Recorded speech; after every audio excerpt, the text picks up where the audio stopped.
കുറ്റ്യാടി ജലവൈദ്യുത പദ്ധതിയുടെ ഭാഗമായിട്ടുള്ള കക്കയം ഡാമിൽ ജലനിരപ്പ് ഉയർന്ന് ഇപ്പോൾ 756.64 മീറ്ററിൽ എത്തിയിരിക്കുകയാണ്. ഡാമിലെ അധിക ജലം ഒഴുക്കി വിടുന്നതിനുള്ള നടപടികളുടെ ഭാഗമായിട്ട് ഇപ്പോൾ അവിടെ ഓറഞ്ച് അലേർട്ട് പ്രഖ്യാപിച്ചിട്ടുണ്ട്. അഞ്ജന സുകുമാരൻ ചേരുന്നുണ്ട്. അഞ്ജന, ഡാമുകളിലെ ജലനിരപ്പൊക്കെ ക്രമാതീതമായിട്ട് ഉയരുന്ന സാഹചര്യമാണ്. ഡാമുകളിലെ നീരൊഴുക്കൊക്കെ കൃത്യമായിട്ട് നിരീക്ഷിക്കുന്നുണ്ട്. എന്താണ് ഇപ്പോൾ അവിടുത്തെ സാഹചര്യം, അഞ്ജന?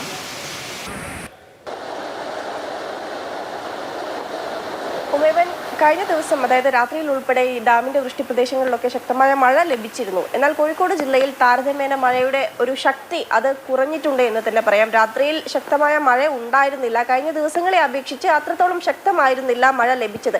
എങ്കിൽ പോലും ഇടവിട്ടുള്ള മഴ ലഭിച്ചിരുന്നു. ഇപ്പോൾ നഗരപ്രദേശങ്ങളിലായാലും മഴ തോർന്നിട്ടില്ല, ഇപ്പോഴും മഴ തുടരുന്നുണ്ട്. പക്ഷേ കഴിഞ്ഞ ദിവസങ്ങളെ അപേക്ഷിച്ച്, അതായത് ഇന്നലെയോ മിഞ്ഞാന്ന് രാത്രിയോ ഉണ്ടായിരുന്ന മഴയെ അപേക്ഷിച്ച് ശക്തി കുറവായിരുന്നു.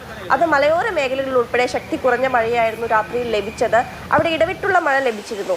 ഈ വിലങ്ങാട് ഭാഗത്തൊക്കെ തന്നെയും വലിയ രീതിയിലാണ് ഇന്നലെ മഴ ലഭിച്ചിരുന്നത്. ഇതിന്റെ ഭാഗമായി കുറ്റ്യാടി മേഖലയിൽ ഉൾപ്പെടെ മഴയുണ്ടായിരുന്നു.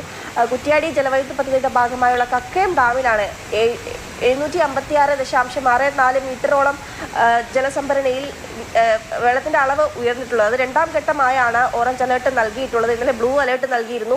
അധിക ജലം ഒഴുക്കിവിടുന്നതിന്റെ ഭാഗമായാണ് ഇത്തരത്തിൽ അലേർട്ട് നൽകിയിട്ടുള്ളത്. ഏതായാലും റെഡ് അലേർട്ടൊക്കെ കഴിഞ്ഞതിന് ശേഷമായിരിക്കും അധിക ജലം ഒഴുക്കി വിടുകയുള്ളൂ. ഈ മേഖലയിൽ ഉൾപ്പെടെ വലിയ ജാഗ്രതാ നിർദ്ദേശം നൽകിയിട്ടുണ്ട്. അതോടൊപ്പം തന്നെ മലയോര മേഖലകളിൽ വലിയ രീതിയിലുള്ള മണ്ണിടിച്ചിൽ സാധ്യത പറയുന്നുണ്ട്.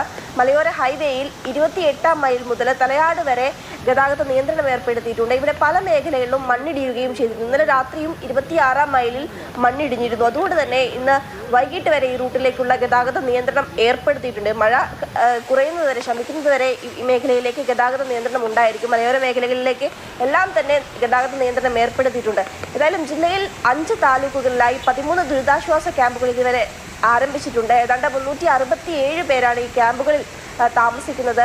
ഈ മഴ കൂടുന്ന സാഹചര്യത്തിൽ കൂടുതൽ ക്യാമ്പുകൾ തുറക്കാനുള്ള നിർദ്ദേശമൊക്കെ ജില്ലാ ഭരണകൂടം നൽകിയിട്ടുണ്ട്. ഏതായാലും വരും മണിക്കൂറുകളിൽ മഴ ശക്തമാകുമെന്നുള്ള മുന്നറിയിപ്പ് തന്നെയാണ് ലഭിക്കുന്നത്. 7 മണി വരെ അത് റെഡ് അലേർട്ടാണ്.